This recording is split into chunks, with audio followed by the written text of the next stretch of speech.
Hello and welcome to another slightly less plague-filled episode of a weekly deathmatch. I'm still quite stuffy. I do apologise. I can't help it.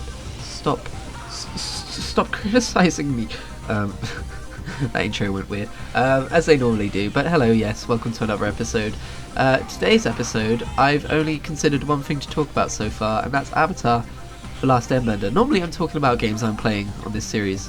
That's kind of a common theme here, and I'm happy with that. But also, that's not the only thing I talk about. I talk about things I've been watching and stuff like that, things I've been doing, and I mean, like, what is this, episode 81? So I think you already kind of know the gist of it. But yeah, a couple of weeks ago, on a whim, I was like, I never watched this as a kid, and my friends kind of been recommending it to me over the course of the last decade.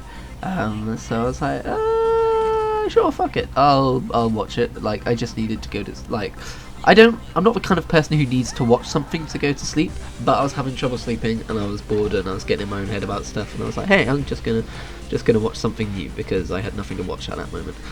So I decided, yeah, sure, it's like 23-minute episodes, so I'll watch Avatar. And it didn't like blow me away immediately, but I've just finished that series the other day. I won't give any spoilers. I know it's odd, but I know also people have watched it. I would have been annoyed if I'd seen spoilers for it. And it's such a good show. Like, holy shit. Like, for a kid's show, because that's basically what it is. It's a kid's show. It's so fucking, like, good.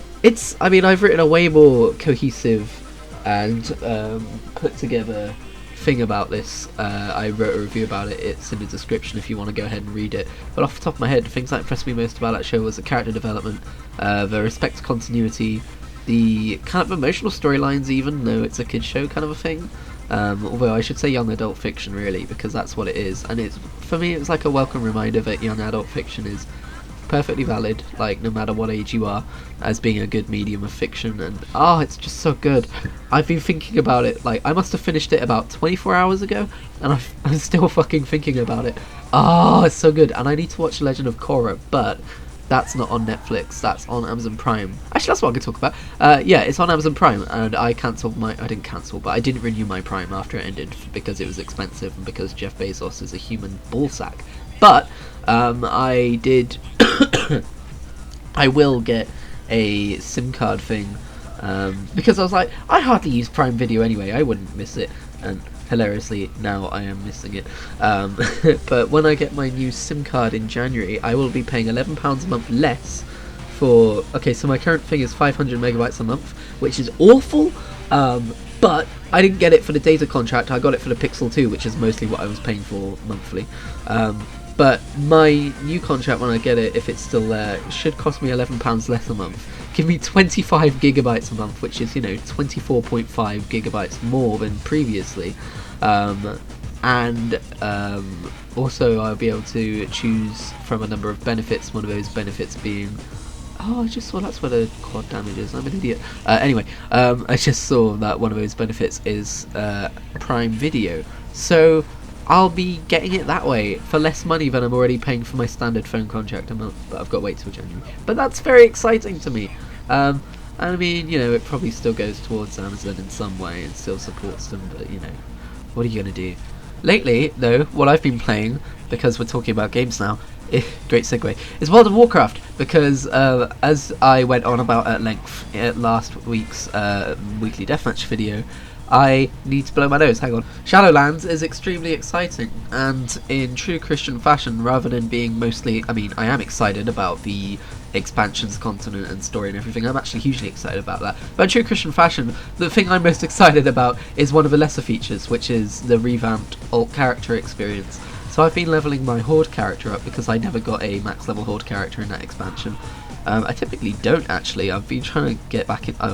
I've been trying to get into the Horde story a little bit more, but I finally got my Demon Hunter Zaveris to level 120, and now I'm working on unlocking the allied races, because I really want the Volpera as an allied race when they come out in early 2020, I believe they said, is when patch 8.3 comes out. So yeah, I'm super excited for that. And then my issue is the new alt experience is going to be so cool and streamlined and everything that I'm not going to want to level anything until it comes out, because if I level, for instance, my Volpera to level 45 or something, you have to do that. At the minute, you currently have to do that through the Eastern Kingdoms or Kalimdor zones. But then when it changes, it's like, oh, you can do it in any expansion if you want, but it's like, alright, but I'm already halfway through them, so I'm not going to experience the entire expansion that way. So if I just don't start leveling them at all, I'll be able to do basically the Shadowlands version of alt leveling, which is get to level 10, pick an expansion, level for 40 levels through that, and it should take you throughout the entire expansion continent, which is great because, you know, I'm going to theme characters, so if I have like a Death Knight or something, I'll level him through Northrend.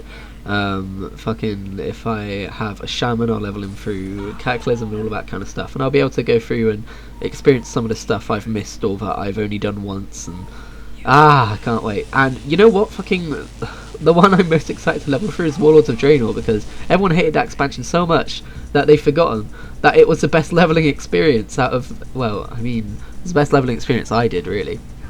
I fucking loved leveling through Warlords of Draenor, it was amazing. It was just everything that came after that which was shit, which is bad because you level through an expansion in the first week and then you deal for the rest of the expansion for the next 2 years. So that's why people didn't like that expansion. Also, Pokemon is coming out soon. It snuck up on me, and I do still have a Nintendo Switch Shop store credit from, well, I bought one of those double pass things, and I don't know, I'm conflicted on whether to get it or not, because when I found out, oh shit, it's 5 days away, this was, you know, a couple of days ago, I was really hyped up. I was like, holy shit, I didn't realise it was that close. But then, do I want to save that credit for like Animal Crossing in March instead?